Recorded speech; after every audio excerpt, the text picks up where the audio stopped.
Dando continuidade ao evento, né, nós vamos recompor a mesa para o debate. Eu gostaria de chamar a doutora Ana Paula, da Anvisa, para compor a mesa. Obrigado, doutora Ana. Dando sequência, eu gostaria de chamar o professor doutor Eduardo para compor, para coordenar a mesa. Doutora Ana Paula, do GS1, por favor. Meu amigo Rafael Dantares. Professor doutor Luiz Natal, da USP. E, novamente, nosso amigo Alfonso Pizarro. Do mesmo jeito que eu estou sendo o carrasco para as apresentações, também eu vou ser o carrasco com relação às perguntas. As perguntas devem ser formuladas em 2 minutos. Quem for fazer uma pergunta deverá se identificar que empresa pertence e qual que é o objetivo, para quem que destina a pergunta. Tá ok? Só um minutinho.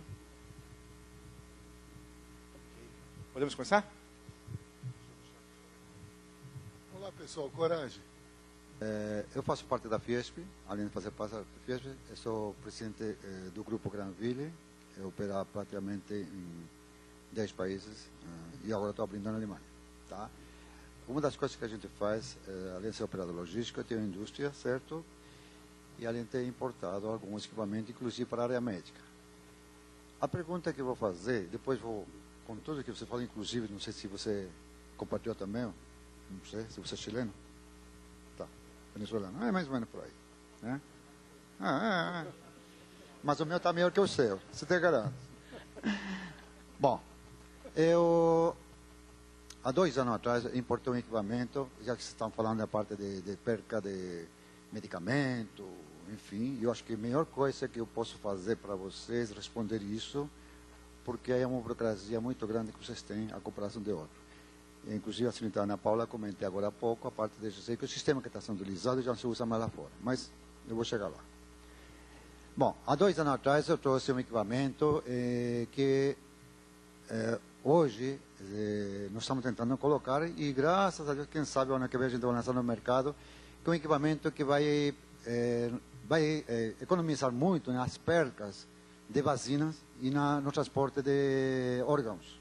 Que hoje, incrível que pareça, não sei se vocês sabem, hoje é transportado como se fosse em... Desculpa ser chato, mas tem que ser 2 minutos. Sim, tá? Não, é rápido, ainda não passou. Em isopor, tá? E com gelo. Eu trouxe que chama um CUP, justamente são 8 equipamentos, tá? Que ele demora mais ou menos, tem 50 horas e chega a menos 30, tá? Você acredita que até agora eu não consegui colocar nos hospitais por a burocracia. Graças a Deus, como eu fiz uma parceria com o Exército Brasileiro, a gente vai colocar isso ano que vem. Bom, então, aí a perca de vacina, medicamento, isso não vai ter, tá? Já passou pela Anvisa, tá. Bom, Qual a pergunta? a pergunta que vai para todos, eu vou perguntar, porque tudo tem a ver com a automação e tudo isso, certo?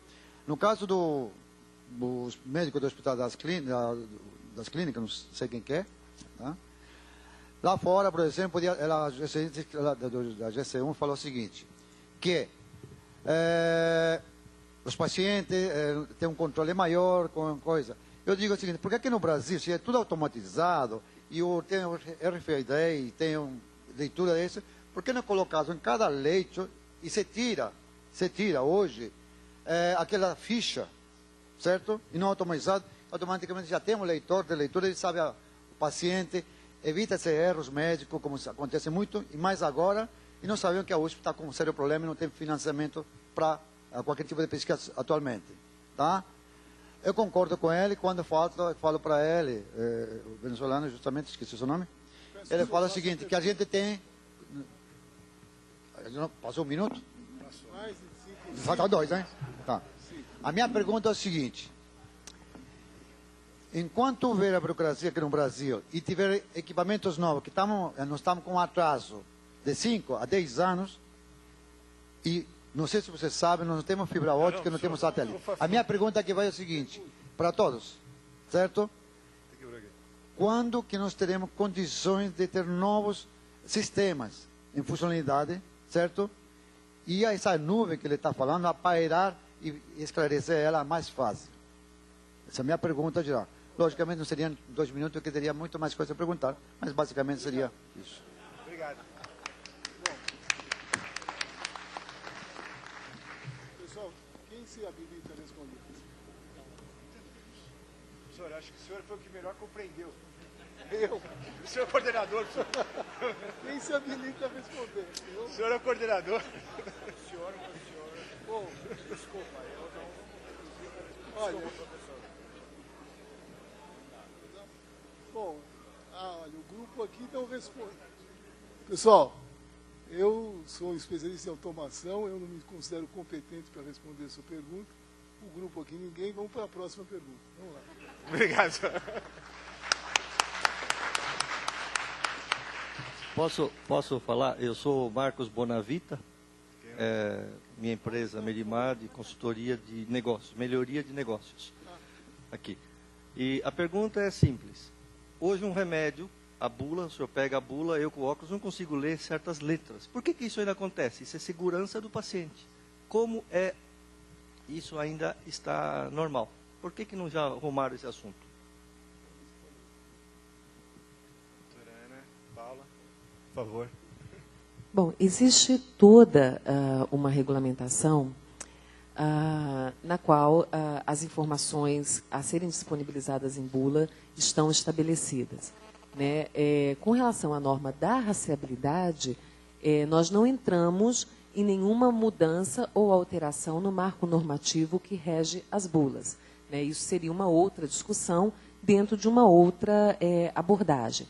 Né? A questão da segurança do paciente, no caso, é endereçada pela RDC 54/2013, no sentido de que nós vamos ter, através do Sistema Nacional de Controle de Medicamentos, uma forma de identificar origem, como o produto transitou na cadeia de produtos farmacêuticos, se isso foi da forma adequada, identificar eventuais duplicidades, falsificações, desvios, promover ações regulatórias com mais rapidez, com mais eficiência, através de procedimentos de recall que possam coletar essas informações, que hoje os procedimentos de recall existem, mas que possam coletar essas informações com mais rapidez e mais segurança.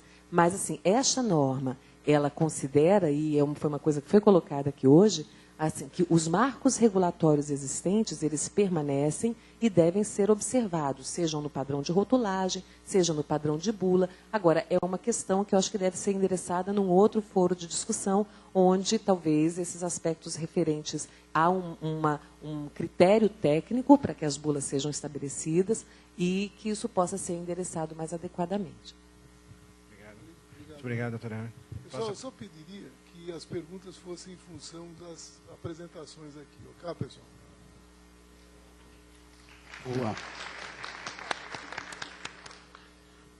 Olá. Minha pergunta, ela tem uma integração aí, é referente nuvem com validação de sistemas. Estamos acostumados a fazer qualificação de instalação hoje para sistemas com servidores locais, onde vamos lá até a sala de servidor, fazemos todas as qualificações e verificações necessárias. Com a entrada da nuvem no processo, e que nós temos algumas empresas já que fazem isso, qual que é o melhor formato para essa qualificação de instalação? Seu Natal, por favor, como bom aluno que foi. Bom,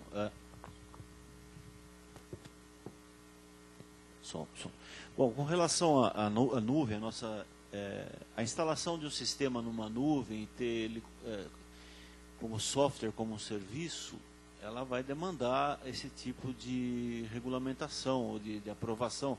Quer dizer, na verdade, cabe ao usuário, ao cliente final ou ao órgão regulador estabelecer critérios.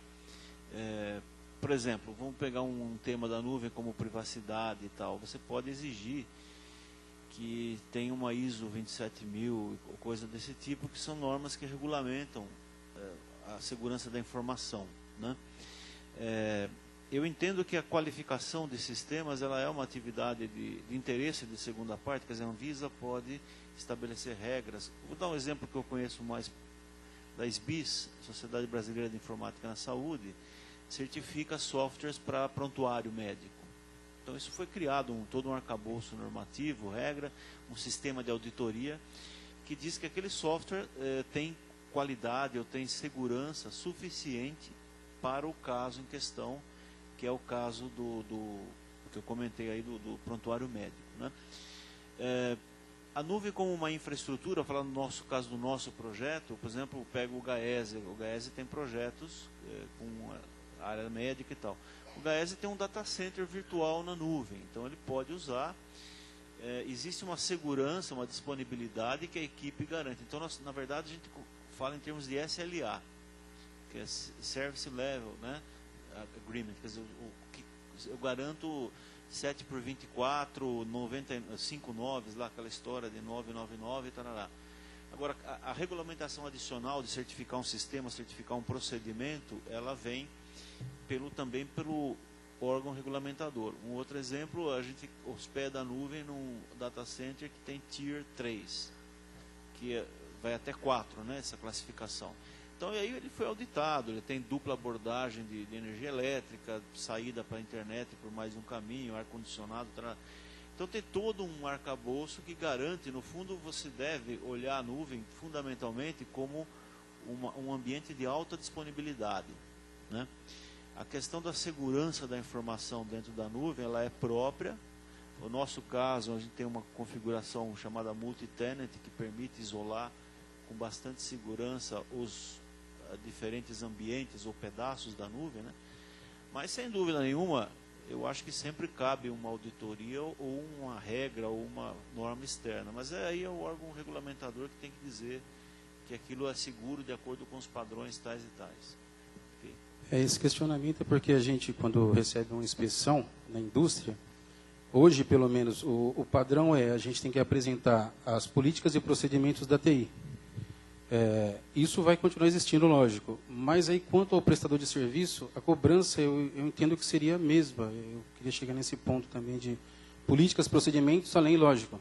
Quando você contrata um servidor em nuvem aí você tem creio eu, que um certificado aí, ou uma garantia dessa prestação de serviço.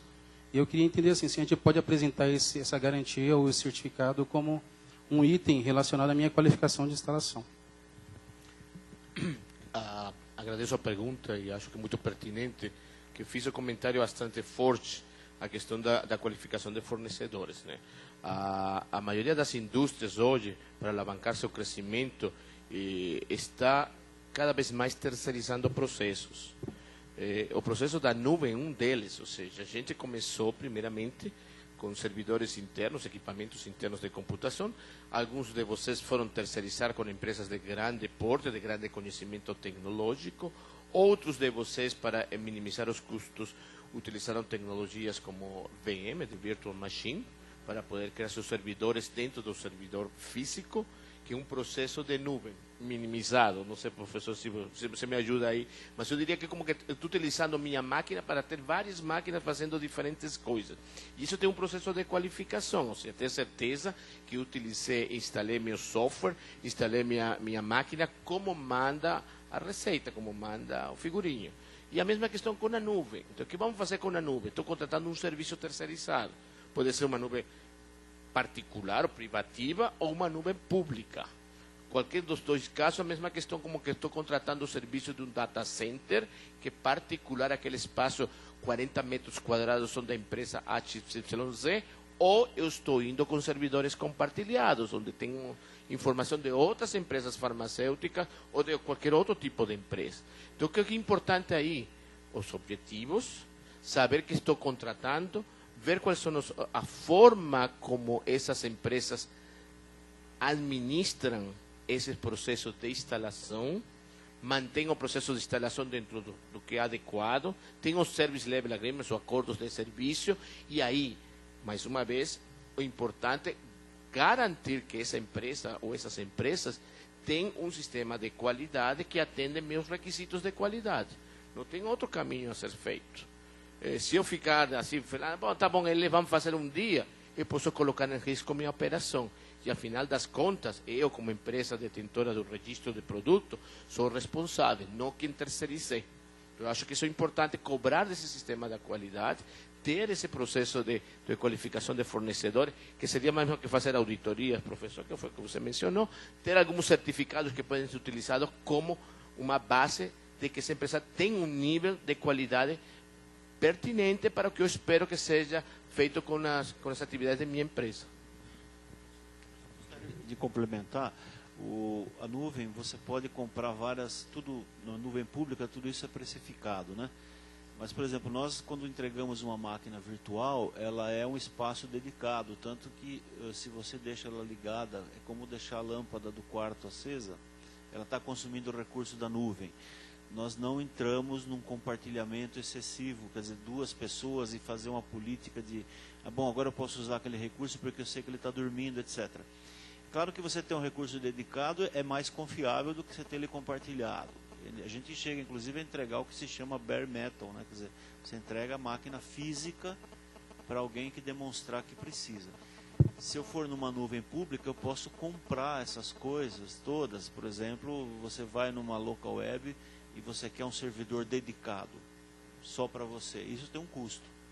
Se você sobe a tua aplicação e o servidor, eu quero que isso aqui rode, não sei como roda, é um outro custo, né? Então, além disso, a USP tem um nome que é respeitado. Então, você poderia dizer, bom, se está na USP eu estou sossegado. Isso é um conceito de qualidade aceito pelas partes, digamos, né? Mas existe a certificação de terceira parte. Essa daí, ela é inquestionável. E todo esse arcabouço aí, ISO 9000, auditorias, existe exatamente para tirar dúvida, né? Se pegar a indústria automobilística, por exemplo, ela desenvolve muito auditoria de segunda parte. Quer dizer, a Volkswagen fala, aquele fornecedor é bom porque eu fui lá e qualifiquei. Então ela tem um sistema próprio de qualificação. Se chama auditoria segunda parte. Tudo isso é possível. Eu acho que isso ainda não está pronto na questão da nuvem, até porque muitos fabricantes de software não têm modelo de negócio para nuvem. Lá na universidade, por exemplo, tem software cujo controle de licença é feito por hard lock. Quer dizer, você não tem como levar para a nuvem um negócio desse, né? Você é dedicado para aquela máquina. Então, ainda é uma realidade novíssima, né? Ela está sendo construída. Mas, o resumo é que o dono do negócio tem que estar atento, né? Ele é a pessoa que tem que como disse o colega, tem que se resguardar e procurar certificações todas que couberem. Obrigado. Eu acho que, só para complementar, é um exemplo pessoal meu que eu tive, só para enriquecer, nós estamos trabalhando com a Secretaria Municipal de Transportes, né? E tem um problema de disponibilização, o secretário quer disponibilizar dados. Para disponibilizar dados na nuvem, nós vamos começar a usar a nuvem. Houve um impasse, o que nós vamos fazer? Vamos consultar o Ministério Público, entendeu? Porque você tem que chegar, quando não há normas, alguém tem que ou as fazer ou retificar, entendeu? Então é uma área muito nova que precisa tomar muito cuidado conforme você trabalha nela, tá? Só como colaboração. Próxima pergunta. Meu nome é Juliana Aguirre, eu trabalho numa indústria farmacêutica, Aspen Pharma, é uma sul-africana, e minha pergunta é para a doutora Ana Paula. Doutora Ana, a Aspen importa muitos produtos de vários países, não só da África do Sul, da Índia, da Europa. A gente vai poder fazer a codificação no Brasil? Bom, esse tema vem sendo bastante discutido, inclusive no âmbito do subcomitê de sistemas que foi instalado no comitê gestor. A norma prevê, na questão da importação, o conceito de produto acabado. O produto acabado, né, e isso também com base já no nosso marco normativo e legal. O produto acabado, ao chegar no Brasil, ele tem que contemplar os requisitos nacionais. Então, a codificação, o Sistema Nacional de Controle de Medicamentos, é, por lei e por norma, um requisito nacional. Então, ele vindo como produto acabado, ele terá que cumprir todas as demais normas para que ele possa ser comercializado no Brasil, incluindo a codificação. No caso de produtos que não venham com esta condição, produtos semi-acabados e tudo mais, no próprio registro já está indicando que uma etapa de produção é feita e validada, então o registro já indica que etapas de produção são feitas, mas o produto não vem como produto acabado. Então, nesses casos de etapas que são complementares, isso estando já disposto no registro, avaliado, aprovado, validado, né, é um produto semi-acabado, não é produto final. Tá bom? Espero ter respondido. Próxima pergunta. Acho que é aqui, né? Oi, bom dia. Meu nome é Mirela Franco. Eu trabalho na unidade de terceirização da Blanver Farmoquímica. E eu queria entender um pouquinho melhor como que vai ser a proposta, porque assim, na empresa a gente terceiriza processos de embalagem secundária para alguns laboratórios farmacêuticos. E eu queria entender um pouco melhor como que vai ser a comunicação da codificação do código, né, que vai ter que ser colocado em cada unidade embalada, principalmente em relação ao número serial, como que vai ser a informação passada do laboratório detentor de registro para nós que somos terceiros, né, e como que isso vai ser controlado. Assim, a legislação ela hoje não traz em detalhe, na verdade ela não entra nesse mérito, né? Como nós terceirizamos, a gente faz parte da cadeia, mas está todo mundo aflito, no que é desse segmento, em relação a como é que vai funcionar isso aí. Então, a minha pergunta, creio que vá para a Ana Paula do GSU, ou para a doutora Ana Paula da Anvisa, mas eu queria entender como que isso, qual que é a proposta de trabalho para esse tipo de situação. Você quer falar, talvez, Ana Paula? Acho que todo mundo pode responder. Na verdade, assim, a gestão da numeração, seja o código do medicamento ou a numeração, a gestão é pelo detentor do registro. Então, é o detentor do registro que tem que gerar esta numeração e, de alguma maneira, fornecer a vocês para que vocês possam imprimir. Como fazer, a linha da Anvisa é exatamente essa. É deixar aberto para que o próprio mercado defina a sua própria solução, tanto de codificação quanto a parte de troca de informação. E aí cada provedor de solução ou a própria empresa pode definir como trocar a informações, desde que garanta de novo a discussão, a confiabilidade dessa troca de informação. Mas o número serial, ele vai ser gerenciado pelo detentor de registro ou pelo terceiro? Deixa eu avisar. A formação, geração e a posição do I1, segundo a norma, eu não vou lembrar de cor qual o artigo, mas exatamente nessa sequência, a formação, geração e a posição é de responsabilidade do detentor do registro, né? Então, os processos através dos quais ele vai se utilizar para fazer isso, a norma ela não estabelece, justamente considerando exatamente todas as diversidades possíveis e modelos possíveis aplicáveis, mas que a formação, a geração e a posição é responsabilidade do detentor do registro. Ele tem que prover a formação do código. Agora, a maneira de fazê-lo e tudo mais, isso é de acordo com cada empresa ou cada detentor do registro, como ele vai estabelecer esse procedimento. Tá ok. Muito obrigada.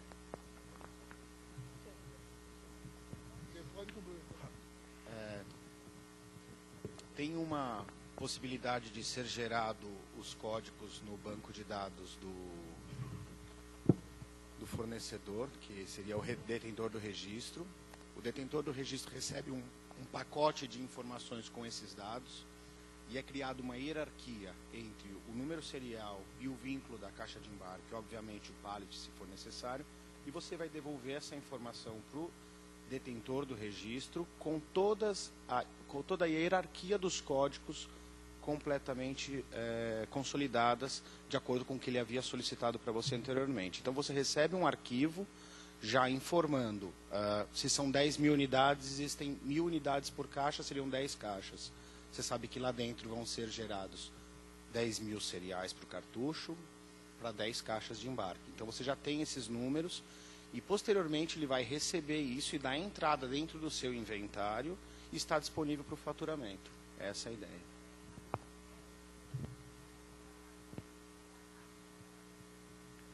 Você que vai informar para ele quais são os códigos válidos e o que não estiver válido entrando na sua empresa, automaticamente vão ser cancelados.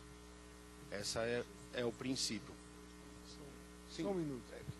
Mantendo, obviamente, eu estou simplificando uma resposta que tecnicamente é bem complexa. Porém, é dessa forma que funciona.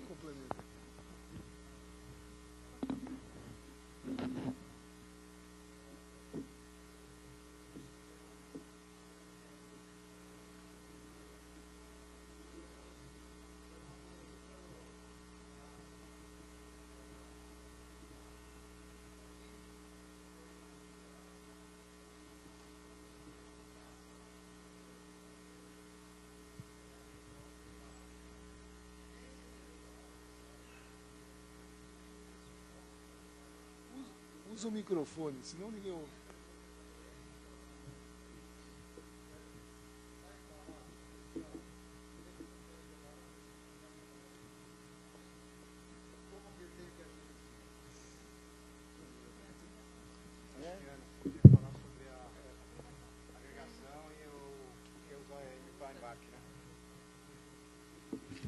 Deixa eu resumir o que ele falou. Então, imagina que exista uma movimentação, que seja de um ponto para outro, e pode ser inclusive de um país para outro.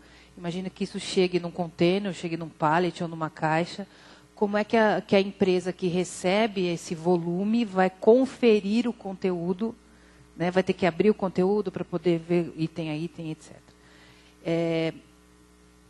Quando a gente faz a agregação, se você tem uma identificação única do pallet, o Rafael mostrou também, você tem uma identificação única no pallet ou identificação única na caixa, e essa informação está disponível, a agregação, quer dizer, a relação da caixa com o seu conteúdo, do pallet com o seu conteúdo, está disponível para que o mercado acesse uma leitura única em um pallet. Você conseguiria ter todas as informações dos conteúdos de todas as caixas e todos os IOMs contidos nessa caixa. Tá? Isso acontece, por exemplo, na Turquia. Então, você tem um distribuidor, um operador logístico no meio do caminho, esse pallet chega, o operador lê um único código, que é o código do pallet, e ele, via sistema, ele tem todo o conteúdo.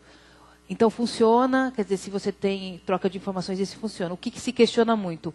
Como garantir que o que eu estou recebendo eletronicamente bate fisicamente, e essa é a grande as grandes discussões. Primeiro, uma das coisas que foi falado numa das apresentações, o próprio Rafael falou, quando você tem um sistema de rastreabilidade completo e correto, a probabilidade de erro é muito menor. Né? Então, uma montagem de uma caixa com problema não vai acontecer mais porque ele tem que ler todos os data matrix lá dentro para falar, tá ok. Então, a probabilidade de erros é menor. E quando você tem a checagem automatizada, quer dizer, já garante 99,9% que a informação eletrônica bate com a física, porque o processo automatizado, a probabilidade de erro é muito menor. Né? Então, já garante. De qualquer maneira, o que se faz também quer dizer, normalmente é conferência cega ou blind, que o pessoal chama, mas que existe a curva ABC e, dependendo do percentual de eficiência de cada fornecedor ou daquele, existe a abertura e conferência de uma amostragem para verificar. Mas, assim, específico a tua pergunta é que seja um container. Se você tem toda a amarração via sistema do conteúdo, lê uma única vez e você tem toda a informação. Por isso que é importante ter identificações únicas desses conteúdos, porque senão você vai ter duplicidade de banco de dados de códigos, pode ocorrer. Próxima pergunta. Para as pessoas que já perguntaram. Um momento só. A jovem que fez a pergunta, está satisfeita? Ok. Então, o próximo. A gente vai tentar pegar vários temas aqui, a gente vai ter mais 3 perguntas. O pessoal da mesa depois vai estar disponível no almoço para, eventualmente, uma conversa detalhada, tá ok? Para a gente poder ter uma visão aí mais diversificada aqui do que todo mundo tem a perguntar. Boa tarde, doutora Ana Paula. Meu nome é Marina Soares, eu trabalho na Novo Nordisk, farmacêutica dinamarquesa. Eu sei que essa discussão vem sendo bem grande, mas na RDC deixa muito claro que a detentora do registro é responsável pela unidade até a unidade de dispensação, né? Então, se a empresa está se preparando tanto em termos de manufatura quanto em termos de distribuição, caso a Anvisa venha questionar ou pedir a rastreabilidade de um código e esse tenha se perdido a nível de distribuidor ou de farmácia, porque eles não estavam preparados para isso, a cobrança vai vir em cima do detentor do registro? Bom, esse questionamento vem sendo também objeto de debate dentro do comitê, porque o entendimento todos os elos da cadeia estão contemplados na norma. A norma é única e abrange todos os elos da cadeia. Né? Inclusive, a responsabilidade do detentor do registro, se você observar, se não me engano, no artigo 2º tem lá o parágrafo da responsabilidade solidária. Quer dizer, da mesma forma, uma não conformidade em qualquer elo da cadeia, os mecanismos que hoje já existem de serem aferidos, cobrados e decorrentes ações sanitárias serão tomadas. Né? O que está sendo discutido, assim, todo sistema né, isso é muito claro, acho que para todo mundo, né, nós temos um prazo para implementação, o prazo determina 3 anos, né, e essas intercorrências, a gente pode dizer que não ocorrerão? Acredito que não. Pode haver aqui e ali, a partir do momento que o sistema está implementado no país, alguma identificação de algum problema, mas o endereçamento para isso será adequadamente de acordo com todo o marco regulatório, né? Então, assim, ali a norma também buscou contemplar esta responsabilidade solidária na forma, inclusive, do decreto 8077, que também estabelece essa questão da responsabilidade solidária também. Então, é isso que será interessado. Próximo.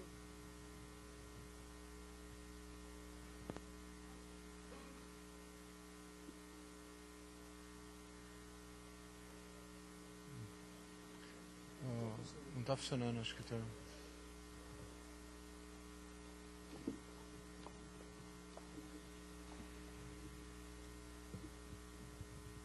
Boa tarde, meu nome é Carla. Eu queria fazer uma pergunta para a doutora Ana Paula da Anvisa. Doutora, dentro dos comitês, existe uma preocupação na revisão da legislação com relação às penalizações? Se eu tenho, por acaso, até seguindo na linha dessa última pergunta, se há um perdimento de um código ou se eu tenho um integrador que apresenta um sistema que talvez não seja tão validado, enfim... Se as responsabilidades vão ser bem determinadas. Eu posso ser a indústria, eu validei meu sistema, ele foi adequado, e, enfim, acontecer alguma perda de dados, ou no transporte, por exemplo, do medicamento, ou até mesmo na dispensação ali na drogaria. Isso está sendo revisto, porque a RDC ela remete a uma legislação mais antiga e aí tem causado algumas questões. A gente pensa de responsabilidade solidária. Se eu vou ter os sócios, por exemplo, de uma indústria farmacêutica tendo que responder por alguma coisa, não sei se... Assim, eu tenho uma preocupação um pouco mais legal no sentido de penalização. Então, deixa eu ver se eu entendi. Quer dizer, a sua pergunta é se marcos normativos estão sendo revistos. Olha, no momento... Assim, endereçamentos técnicos de marcos normativos eventualmente serão revistos. Nesse caso de responsabilização, não. Então, assim, de fato, é o que eu digo, cada caso é um caso, as normas vigentes já endereçam essas circunstâncias. Eu acho que esse decreto 8077 ele é recente, ele é de 2013. Então, assim, não há uma previsão de estarmos revendo... Pelo menos até agora não chegou essa colocação no comitê. O que chegou foi essa questão, assim, como é que vão ser os procedimentos? Os procedimentos são os que ocorrem hoje. Então, o que a gente espera é que toda a cadeia, né, esteja atenta ao cumprimento da norma, né, são relações, a dinâmica da cadeia produtiva, a gente busca não alterar. Mas, assim, eu acho que a capacidade de identificação, se alguma coisa não está transcorrendo bem ou não funcionando, ela precisa prevalecer no sentido de que a implementação se concretize, né? Então, isso aí quando a Anvisa estabelece 2 anos para que nós tenhamos a rastreabilidade de 3 lotes, é uma linha de corte, é um momento em que a gente pode aferir uma série de coisas, né? E essa aferição ela é esperada, sim, de todos os entes participantes da implementação do sistema. Então, eu não posso informar aqui agora que haverá uma condição diferenciada ou haverá uma revisão de norma para endereçar esse quesito específico. Okay, obrigado. Próxima pergunta? Final, eu acho. Oi, boa tarde. Bom dia. Bom dia, boa tarde. Está todo mundo com fome aí, que eu estou até confuso. Na verdade, eu tenho 2 perguntas, eu vou tentar ser o mais breve possível. Primeiro, para a doutora Ana Paula da Anvisa. A gente fala muito sobre tecnologia e o foco geralmente está dentro da indústria. Porém, estão se falando em comunicação por nuvem, uma inserção de um número muito alto de informações dentro da própria internet. E eu não vi, até agora, um embasamento com relação às garantias de infraestrutura no Brasil.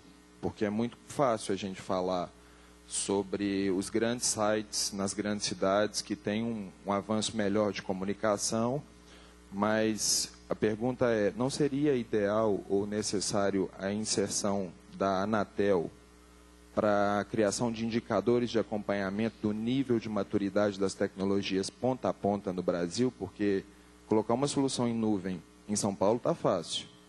Agora, vamos pensar nisso numa situação no Nordeste, no Centro-Oeste, no Norte. Brasil, Sudeste, eu acho que a gente consegue garantir, mas eu acredito que o envolvimento de uma agência que regule a infraestrutura de telecom no Brasil seja necessário. Então, a pergunta é, podemos pensar nesse caminho? Porque a lei é federal e a Anvisa adota as medidas para que aconteça, mas o assunto não é só de saúde. Para falar a verdade, na minha opinião, o assunto finalístico nem é saúde, é rastreabilidade. E que permeia a saúde, mas o envolvimento da tecnologia, principalmente em se tratando de comunicação de internet no Brasil, pode gerar um gargalo no final que vai inviabilizar o projeto. E a segunda pergunta para o pessoal da bancada, principalmente nas áreas de tecnologia. Suponhamos que a gente tenha aí 10 empresas, 10 indústrias farmacêuticas com um processo completamente construído. Aí eu estou lá na ponta, eu sou uma farmácia e eu vou receber o medicamento. Eu vou dar a entrada de dados em qual sistema? Porque as tecnologias até agora estão sendo tratadas de forma separada. Muitos fornecedores oferecendo soluções viáveis. Mas, e na ponta? No objetivo final da rastreabilidade, o usuário vai dar o input, a entrada de dados, aonde? Onde ele vai dar o recebido? Finalizou? Sim. Obrigado, hein? Não, rapidamente, o que acontece? A Anvisa, ela tem atribuições sobre regulação sanitária. E esse é o escopo da RDC 54. Né? As opções, né, para que, e a norma ela é abrangente nesse sentido, as opções para que o sistema se implemente, né, e aí entram as opções de cunho técnico, há um artigo na norma que diz que os sistemas têm que garantir interoperabilidade, segurança e tudo mais, são os requisitos gerais. Mas o nosso foco é um foco sanitário. Então, eu não vou entrar numa alçada de outro tipo de regulamentação que não faz parte do escopo da Anvisa. Eu acho que essa é a primeira. Eu só vou complementar, a sua pergunta é ótima. Nós estamos lá na USP há um ano discutindo mais ou menos isso que você está, porque a nossa formação é técnica e as suas ponderações são muito razoáveis. Nós estamos montando um projeto com o FINEP, discutindo, ainda em discussão com a Anvisa, com o Ministério da Saúde, para chegar a essas respostas aí. Tá? Isso daí é uma boa pergunta e eu não tenho resposta. Se alguém tiver aqui. Quem é aqui? Vou responder a segunda. Eu vou só começar a responder, porque eu também não tenho a resposta da segunda pergunta. Não, a primeira eu não tenho com certeza. A segunda a tua pergunta é como é que é um varejo, não é só um varejo, mas um distribuidor ou um consumidor final, aonde é que vai registrar essa informação para que a cadeia inteira, essa informação esteja disponível na cadeia inteira quando necessário. Primeiro ponto, quer dizer, todos os elos da cadeia têm que guardar dentro da sua própria base a informação de rastreabilidade. E garantir e implementar sistemas que garantam a interoperabilidade entre essas bases. E aí foram os 3 modelos que eu apresentei, que pode ser o centralizado, pode ser o descentralizado, ou perguntar para frente e para trás.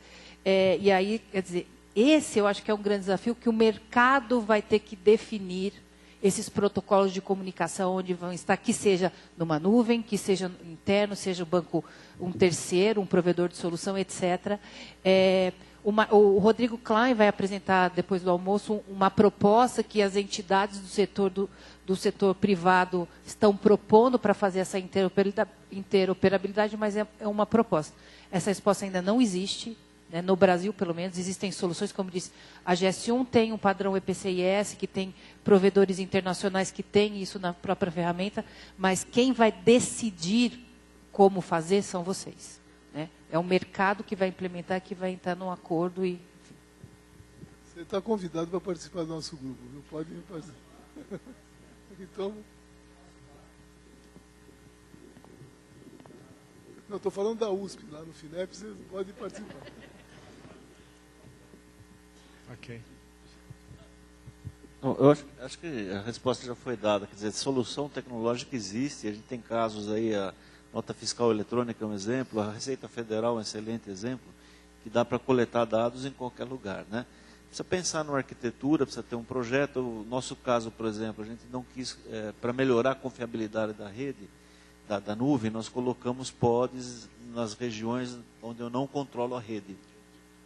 Onde a rede não é minha, eu resolvi colocar uma capacidade local de processamento, que é mais ou menos o conceito de ter localmente na farmácia, ou seja onde for, um repositório também. Dá para conviver com as duas soluções. Você pode ter um repositório central, que é uma nuvem, que permite ser um disaster recovery até do cara na ponta, e você pode fazer estudos, BI sobre isso, etc, etc. Né? Mas isso, eu acho que não há dificuldade, digamos, tecnológica. Quer dizer, o Brasil não tem internet no Brasil inteiro. Isso é um fato, até o pessoal da educação, que mexe com a educação à distância, sente muito isso. Mas não é uma coisa que não se consiga superar. Eu acho que precisa, é claro, é um projeto técnico específico. Né? Ok. Professor, finalizamos as perguntas?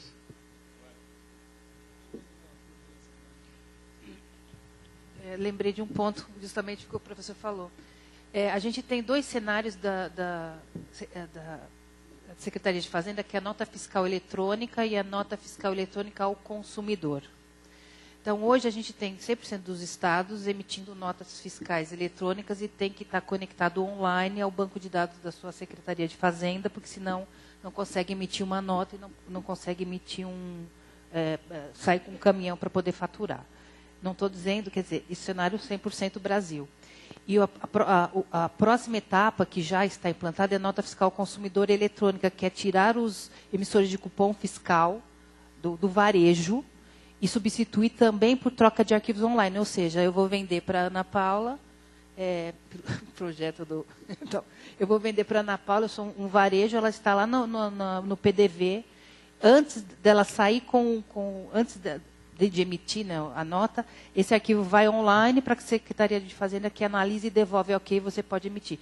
Conexão online, isso para PDV.